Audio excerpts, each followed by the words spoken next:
এই প্রশ্নে বলা হয়েছে 20 নিউটনের একটি বল 5 কেজি ভরের একটি স্থির বস্তুর উপর ক্রিয়া করে যদি 5 সেকেন্ড পর বলের ক্রিয়া বন্ধ হয়ে যায় তবে প্রথম থেকে 12 সেকেন্ডে বস্তুটি কত দূরে যাবে। এই প্রশ্নটি সমাধান করার জন্য আমরা একটি চিত্র এঁকেছি। এখানে আমরা ধরে নিলাম বস্তুটি এ বিন্দুতে আছে, এর উপর যখন 20 নিউটন বল প্রয়োগ করা হয় তখন বস্তুটি বি বিন্দুতে চলে আসে। বস্তুর উপর যখন 5 সেকেন্ড ধরে বল প্রয়োগ করা হয় তখন তার উপর একটি ত্বরণ কাজ করবে। এই 5 সেকেন্ডে সে সমত্বরণে S1 দূরত্ব অতিক্রম করে।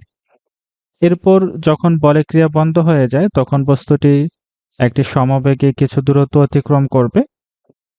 আমরা এখানে ধরে নিলাম যে বস্তুটি 7 সেকেন্ডে সি বিন্দুতে চলে আসে এবং এক্ষেত্রে সে S2 দূরত্ব অতিক্রম করে। টোটাল 12 সেকেন্ডে বস্তুটি কত দূরত্ব অতিক্রম করে সেটি আমাদেরকে বের করতে হবে। প্রথমে আমরা বস্তুটির ত্বরণ বের করে নেব। আমরা একটা সূত্র জানি যে F ইকুয়াল ma। এখান থেকে আমরা বস্তুর ত্বরণ A ইকুয়াল লিখতে পারি F ডিভাইডেড বাই m। বস্তুর উপর প্রযুক্ত বল দেওয়া আছে 20 নিউটন। F এর ভ্যালু হচ্ছে 20 নিউটন। আমরা F এর ভ্যালু বসিয়ে দিলাম। এরপর বস্তুর ভর দেওয়া আছে 5 কেজি, m এর ভ্যালু 5 কেজি। তাহলে আমরা বস্তুর ত্বরণ পাচ্ছি 4 মিটার পার সেকেন্ড স্কয়ার। বস্তুটির উপর 5 সেকেন্ড ধরে 20 নিউটন বল ক্রিয়া করে, তাহলে এই 5 সেকেন্ডে সে 4 মিটার পার সেকেন্ড স্কয়ার ত্বরণ নিয়ে S1 দূরত্ব অতিক্রম করে। আমরা এখন S1 এর মান বের করতে চাই। আমরা একটি সূত্র জানি সমত্বরণের জন্য S1 equal UT1 plus half A T1 square. বস্তুটি প্রথমে স্থির ছিল। প্রশ্নে বলা হয়েছে যে স্থির বস্তুর উপর এই বল ক্রিয়া করছিল, তাহলে বস্তুর আদিবেগ 0 হবে। এরপর এখানে T1 এর ভ্যালু হচ্ছে 5 সেকেন্ড। তাহলে আমরা T1 এর মান বসিয়ে দিচ্ছি। এরপর হাফ, বস্তুর ত্বরণ হচ্ছে 4 মিটার পার সেকেন্ড স্কয়ার। এরপর T1 5 এর স্কয়ার করে দিলাম। তাহলে এখানে আমরা পাচ্ছি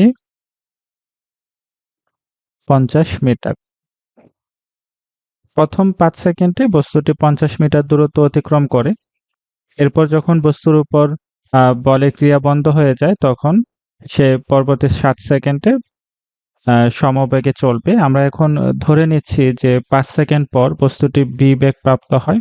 এরপর এই b বেগ নিয়ে সে পরবর্তী 7 সেকেন্ডে S2 দূরত্ব অতিক্রম করে। তাহলে প্রথমে আমরা এখান থেকে b বের করে নেব 5 সেকেন্ড পরে।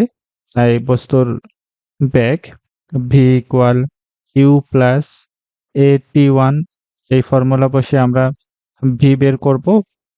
বস্তুর আদিবেগ হচ্ছে 0, বস্তুর ত্বরণ হচ্ছে 4 মিটার পার সেকেন্ড এবং T1 হচ্ছে 5 সেকেন্ড। তাহলে এখান থেকে আমরা বস্তুর বেগ পাচ্ছি 20 মিটার পার সেকেন্ড। পরবর্তী S2 দূরত্ব বস্তুটি v সমবেগে চলবে 7 সেকেন্ড।